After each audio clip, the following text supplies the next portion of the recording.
out, and then I'm also going to start to do the live stream. But Amy, I'm going to go ahead and turn the floor over to you to start your presentation. We don't have to wait for that live stream to begin. If you wouldn't mind pulling up your screen, perfect. And we'll go ahead and turn the floor over to you, Amy. Thank you. All right, thank you. Welcome, everybody. I love doing the work that we're going to do. And one of the things that I learned really late in my career, after I'd invested about 10 years thinking that I wanted to be on the Chief Human Resources Officer track, or people officer, culture and people, whatever the right title is now, is that I didn't actually want to do that. What I realized during an executive development course was that I get more fulfillment out of helping other leaders unlock the potential of their talent. And so I made a shift, and that's how the Forehand company came to be. As I exited out of working for a company directly and opened my consulting practice. I am really passionate about the individualization of development, and that's really what we're going to talk about today. So if you are a leader in your organization, you might wear two hats as we're talking, but I really would like you to focus on yourself for this time. Sometimes we, especially when we're in leadership roles, we neglect others, or we neglect ourselves and focus on those we're leading. So this, next half hour is really all for you. And I have a couple of goals for you. The first one is that I want you to understand what it takes, the process of development. And again, when I finally had this presented to me, and I've adapted it a little bit, but I looked back and I said, oh my gosh, 20 years ago, this would have been so helpful to me. And I wouldn't have had so many false starts developing some of the skills that I was trying to learn along the way. So hopefully you'll get something out of that you can, maybe get some breakthrough development. And then the other thing is really talking about what are the styles of thinking and patterns of behavior that really unlock what we call your most constructive styles, or unlock your effectiveness. So as we go through today, those are the things that I want you to take away. I shared a handout on the chat. And if you came in a little after I shared it, maybe Brenda can help post that again for us.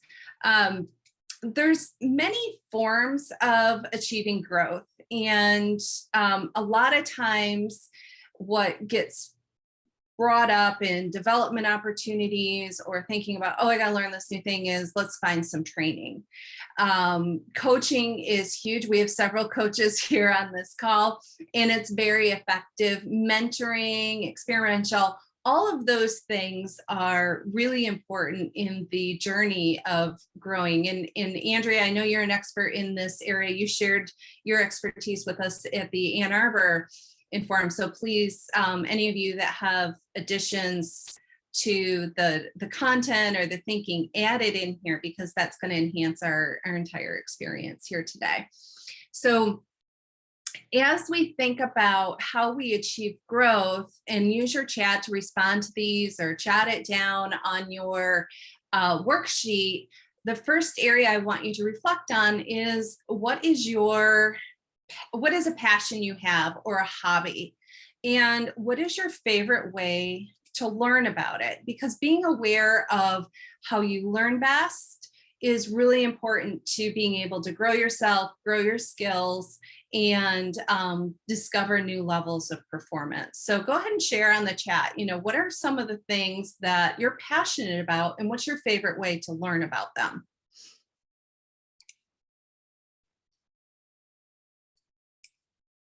And as you're doing that, I'm going to provide you a definition of development. And again, as we think about in our careers and our journeys of learning over time, oftentimes when we say, oh, I need to develop a new skill, we think about one solution, right? Like, I'm going to go do this. I'm going to go read this book. I'm going to go attend this seminar. I'm going to join a master class. And development of new things is really, it's the process of developing, improving, refining an ability in support of your goals. So if we think about highest performing athletes or highest performing musicians or chefs, they have skills that they have practiced and cultivated over hundreds, even thousands of hours of learning and practice and repetition. And we think about the skills that we need to be most effective in whatever roles we have in our life, or whatever responsibilities we have, maybe in our career. How do we practice? How do we carve out time to develop, improve, and refine what we need to be most successful and effective in that role? So Grow You is really about learning how to engage in this process of development very purposefully. And what it will help you do is accelerate your time to get to your next level of development, because you'll have a more full plan on how you're going to get your learning and your next skill level attained. So I see lots of webinars, books, looking for knowledge as ways of learning about things and developing. So I'm going to share with you kind of two models. The first one is the basis of the impact model, and this is called the Peterson Pipeline. And this is the thing I didn't see until very late in my career. And I thought, wow, if I had all these pieces, a lot of things would have gone more smoothly for me. So what Peterson presents is that in order for development to occur, you have to go through this process, and these things need to occur in a certain order so that at the end you are fully developed in the skill or whatever it is that the practice that you're trying to develop. So the first one is you have to have a partnership. You have to have that person who is going to stand there with you and support you through that journey. And the next is having that insight into where am I at? Where can I go next? And sometimes that insight requires feedback from other people because we tend to have blind spots. We'll talk a little bit more about that. The motivation is a necessary thing. And sometimes, I'm going to go back to the leader hat, sometimes as leaders, we try and motivate our people, but really what we can do best to serve them is helping them unlock their own motivation and helping them discover what's going to motivate them, because motivation really is a very intrinsic thing. It's not something that can be put on others. The capabilities, that's the core skills, knowledge, abilities, and that's the piece of the pipeline that people often jump to. And then where we sometimes forget is incorporating it into real world practice. So for example, the week that Brenda and I met, she gave an amazing workshop on, LinkedIn tips and how to leverage that tool more successfully. I am certainly capable of doing the things that she said are going to help me. What I am not doing very well is putting it into real world practice and developing those habits and that practice so that it doesn't become something that I'm putting off starting. So Brenda, I'm kind of bringing this up so I can shame myself into making sure I do it when I get back from vacation, which is the accountability is working, right? I see your face. I remember that you were a partner with me in that moment, and I got all the other stuff, and maybe it's really a motivation thing. Why do I need to do this? So here's where the pipeline breaks down. And I want you to think about these things for yourself. Think about a development goal that you have had where you've stalled out or it just didn't happen. And here's where it breaks often is the first one is you don't have that partner. Maybe you don't have that person that you really trust. And it could be a leader with an employee. It could be, a peer, a coach, but not having that person that is going to support you in your growth can be a non-starter.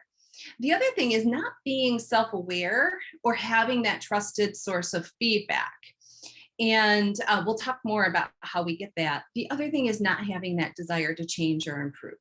So, my example with LinkedIn, I probably have more of a motivation issue than I have. I know it's not a capability issue because I've done it in fits and starts.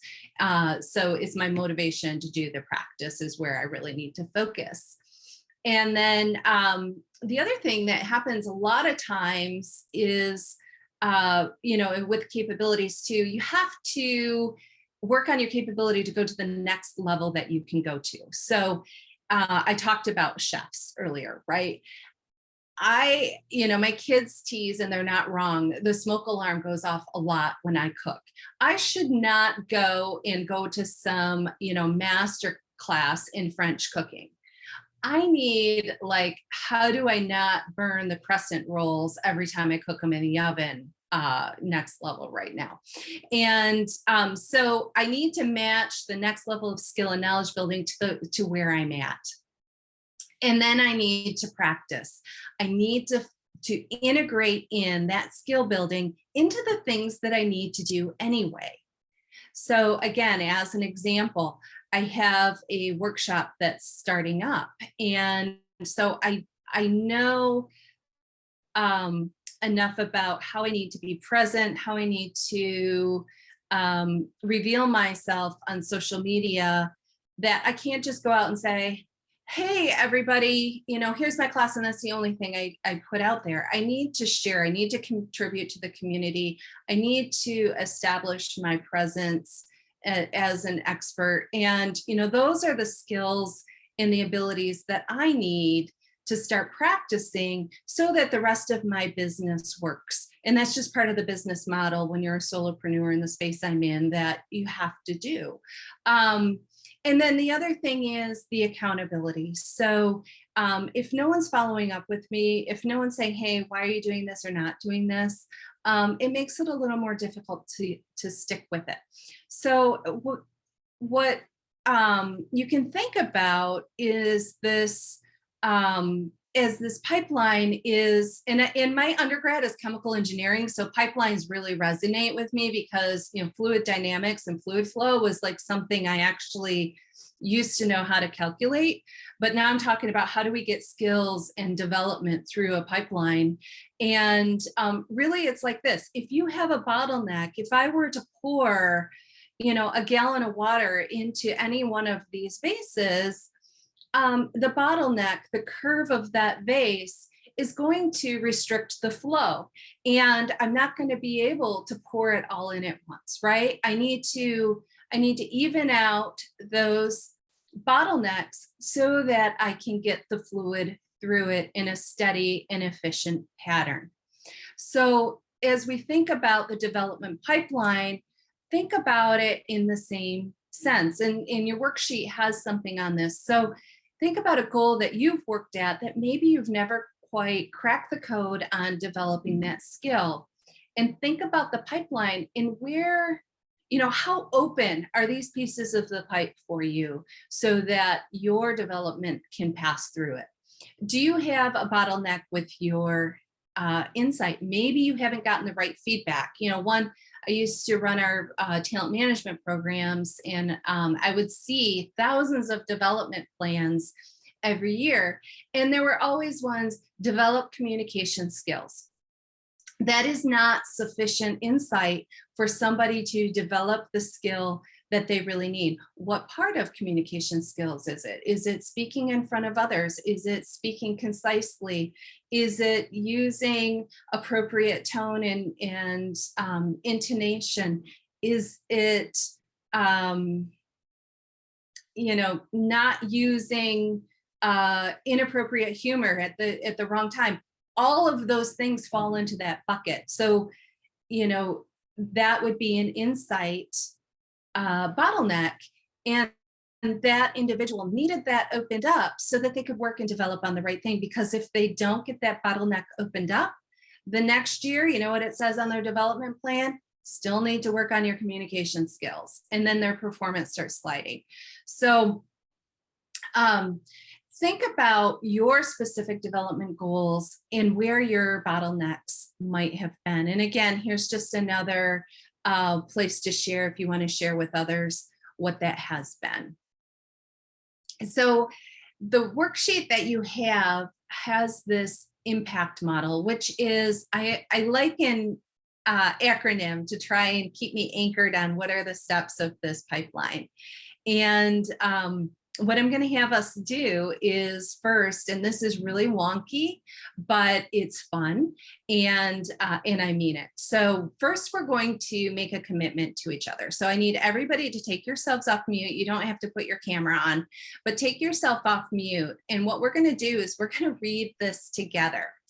And it, like I say, it sounds wonky on Zoom, but I want you to say it out loud and make this commitment with me. And I call this the Grow You Manifest, because we're going to manifest developing with impact here. So are you all ready? Put up your hand. We're taking a pledge, and read along with me.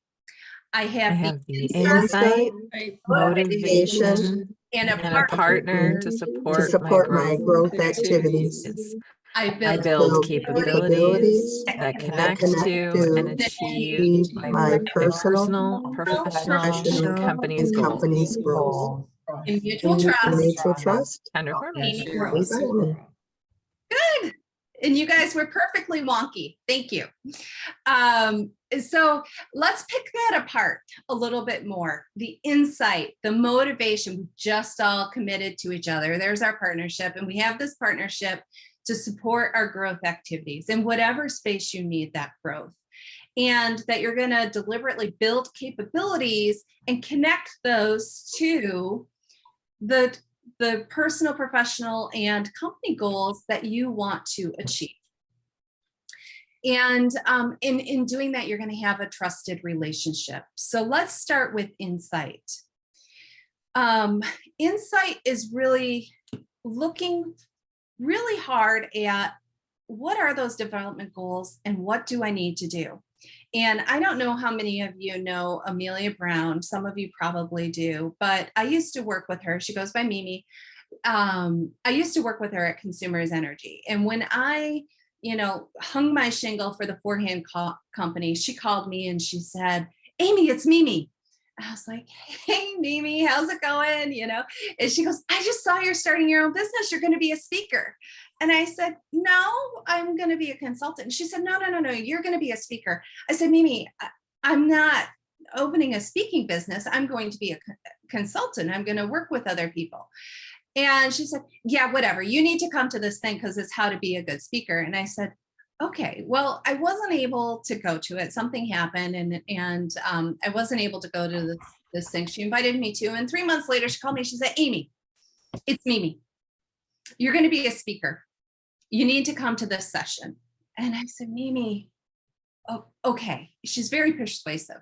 And so I went, and it was National Speakers Association of Michigan, and she was the president at the time. And I went through their session, and they kept talking about the Speakers Academy, and there were all these people in there like me. They were consultants, and they're in the speaking thing, and I'm thinking, what am I missing? Mimi's told me twice I'm going to be a speaker. I'm certain I'm not. And then a little voice inside of me said, "You know what? You used to always kind of secretly wish you were that keynoter." And so I looked in the mirror and I said, "You know what? I think she's right." And so they kept talking about this orientation to a speakers academy that was happening after lunch. And I said, "Well, I don't have anything planned for the afternoon. I'll go check it out." I was writing a check for $2,500 like 2 hours later. I'm like, "Sign me up. You're right, maybe I am going to be a speaker." And for 2 years, I discovered the capabilities and the competencies and found opportunities to practice the skills I needed in order to be a better speaker, because she was right. A core capability I need in my business is to be able to speak to others. So, and I'm not done with that journey. There is always a next level I can get to. And I'm excited to join you guys next month because you're talking about that. So when we gain insight, we have to look at where are we at? And what's our view of it, but what's others' view? And what matters? What are the goals and the values that you have? And then what are the success factors for what other people will see in terms of where you're at, where you want to go, and what's going to be successful? So you have to look at all of these 4 areas. So if you go back to the worksheet, think about the development goal you have. You know, where are you at in your current abilities? What do you value and what are your goals that you have? Why do you want to develop this capability or this new skill? What input have you gotten from others? And then what do others define as success factors? Because sometimes our view of what we need is different than what other people are looking for us to deliver. And so it's just an easy little grid to kind of lay it out and say, where are some other insights I can get? And then go out and talk to people about it and see what comes out. One of the things that I promised we would talk about, and I'm going to make a little bit of segue, but it's going to come back, is I talked about unlocking your constructive styles and being more effective. So an area where we can gain insight is through getting feedback through others, like I said. And again, this is something that I have recently learned and discovered, and I just love this model of constructive styles and effectiveness. And it's a nice holistic way to look at where do I have opportunities for growth and be more effective in the goals that I have in my career. So I'm going to segue a little bit and talk about constructive styles, and then we're going to come back to the impact model. So if you are thinking about constructive styles are based on how you think in your internal dialogue, and then the behaviors that you take as a result of that. And then it's also how do your behaviors impact those around you. So what has been proven is that people who have, and I'll define what the constructive styles are, but people who have constructive thinking styles are 28% more effective in their roles. And I'll talk specifically about the type of things that they're more effective with. But what it requires is for you to take a really big look at the mindset you have. So this isn't even just like, where are my current capabilities on things I can do, but what is my thinking behind it? What might be holding me back from being my most effective self? And what we've found is that constructive styles are found in people who are high achievers, who have a sense of self-actualization, so they understand and set their own goals, and not just in their career, but in all dimensions of life, that they are humanistic and encouraging, so they are supportive of developing others, and that they're affiliative. They're really looking at the relationships that they have with others. So when you have constructive thinking around these areas and then deliver behaviors to be a high achiever, be self-actualizing, be humanistic, encouraging to others, and affiliative, you become effective in so many aspects of your life. And here is what the information tells us about how you are more effective. That your overall job performance from people who are below average in or who are less effective versus those who are the most constructive, 25% increase in just performance in their jobs. And you can see, the difference between those that are in the lower quartile and those that are in the upper, the difference it makes. And understanding where you're at in these constructive styles helps you to deliberately develop them. So I'm going to give you a closer look because I know that's a bit of an eye chart, but here's a couple of them. If you develop your constructive style, if you work on this, you have a 25% increase in your overall job performance. You have a 37% increase about those who are less constructive in your ability to team with others and work closely with other people, more skill at resolving disagreements. I know conflict resolution is a huge thing that a lot of people are trying to navigate more effectively, and just skill at leading and influencing others. So there's all of these attributes of unlocking constructive styles and getting insights into the space that can help you overall. And these details are in your handout, but here are some of the characteristics of constructive styles, and especially for those of you that lead others. When you bring these constructive styles into your leadership, you become great managers. Your engagement will go through the roof, your retention will improve, the culture of your team will transform, and setting realistic vision and focused priorities, high expectations of your staff, not unrealistic, but high for that achievement attribute, spending time to develop yourself, what we're doing today. So my guess is because you came here today, you're already pretty good on that self-actualizing. Humanistic, encouraging, how do you support and develop others? My guess is, just because I know Brenda, her humanistic encouraging is probably, and affiliative is probably very high, right? She gives so selflessly to other people to develop them and help them learn, and building those relationships and creating that great atmosphere. So I share that with you because as we think about our insights and where we might look to grow, this is an area that will help you universally. And sometimes we don't think about developing our thinking styles differently. Sometimes we stop and think about, what are the new behaviors I need to have? So the nice thing about all of these is it can be objectively measured and get some really good insights on it. So the next piece is, once we have this insight, what do we do to get motivated? And motivation is kind of an interesting thing because it's really very intrinsic. And so for motivation, some of the things that can help you are understanding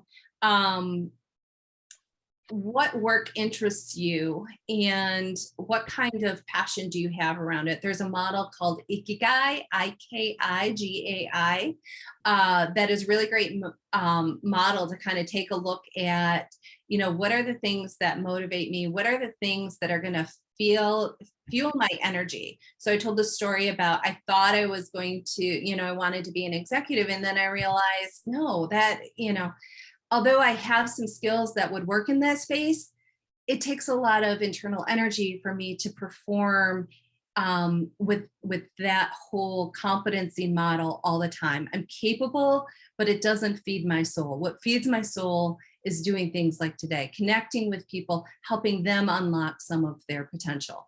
And so Ikigai was actually one of the tools I used to realize that and find that motivation of what fuels me. Understanding your why is a way to find your source of motivation. Helping others can be very motivating for you. So if you can find a way to develop a skill while helping others, that can engage your motivation.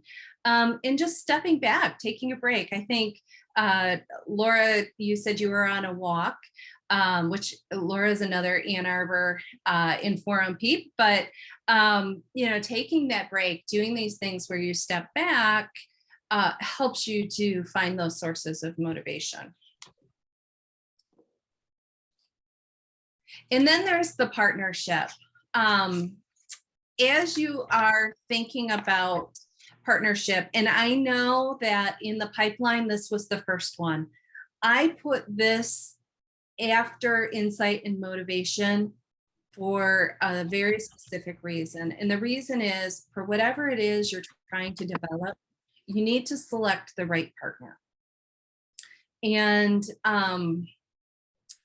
so have a partner that's going to encourage your overall development, but you need to define what is it that I'm trying to develop and who is best going to support me along my journey, and then go solicit that support.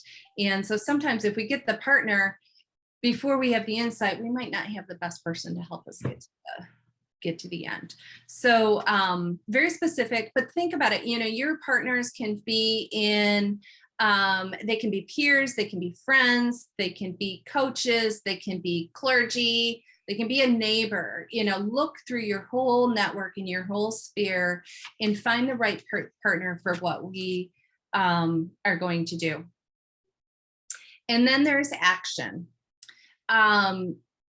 Creating that SMART goal. And I think probably most of us have heard of SMART goals, but around the capability, now you've got the insight, you've got the motivation, you've got that partner. Be very explicit. Remember my communication example. What is the capability you're wanting to work on? And then how are you going to know that you've achieved it? And write that SMART goal for that capability. The next piece is connection. Ensure that your actions, whatever your SMART goal is, whatever your actions are connected to a larger goal you have. Remember, in the insight matrix, what are your goals and your values? Connect your development to a larger goal that you have. And that way you get to develop by doing the work you need to do anyway. And that increases your likelihood of success. And then the last thing is have that trusted partner, have that, and I know in Peterson it was accountability, but I don't think it's just accountability. I think it's having this really fundamental relationship of trust with somebody that you're going to be held accountable, but also a lot more in that relationship and in your growth. And then it's going to help you be so much more intentional and successful in it. So develop with impact. It's a way to grow you and build your plan. Go back, work through, spend 20 minutes. It doesn't take more than 20 minutes.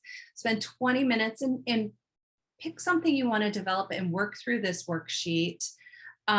Build your impact plan, enlist your others for support, and then practice. Don't forget that practice piece and putting it into real world, because that's where the real growth starts to happen. And, in that practice, make yourself a little bit uncomfortable. So that was a lot of stuff in a very short time, but hopefully you were able to get a few nuggets. And hopefully you thought about your bottleneck. What is my bottleneck? Understand what the impact model is and how they can serve to grow you. Think about that constructive thinking. How aware am I of my current thinking, and how might that be limiting my own effectiveness and growth? And then make a commitment to action. So I encourage you to tell somebody what you learned, and then write it down and say it out loud, because that's going to increase the likelihood that you actually do this. And with that, I am all done. I think we have 1 minute left. Hey, Amy, could I ask you for a favor? Could you go back to your cover slide? Because I'm going to give everyone a to-do that they can do today. If they have not yet posted on LinkedIn, I'm going to encourage everyone to grab a screen capture and then go on LinkedIn and tell people something that you learned from this presentation. So if you could go back to your cover slide, perfect. Yeah. And then I'll just remind everyone, we're still recording, but what I'm going to do right now is I'm going to grab a screen grab of this and I'm going to post this on LinkedIn. And the people I see in my view, I'm going to tag you. It's Amy, Kendra, Sarah, Ashley, and Andrea. Those are the people I'm going to tag. So I'm going to grab this quick picture here. And my face, whoops, I think I had Sarah popping up in chat, but that's okay. I'm going to put Sarah's in chat too. I'm going to grab a quick screen grab, and then I'm going to post this on my LinkedIn today, tag Inforum, do that. And then I'm going to tag Amy as our speaker and the other people I can see in the picture view as well. And I'm just going to talk about something I learned from the presentation. So helping to commit and move that forward. We are at time, so I want to quickly wrap, and we'll keep this open for comments, but let me stop the recording right now.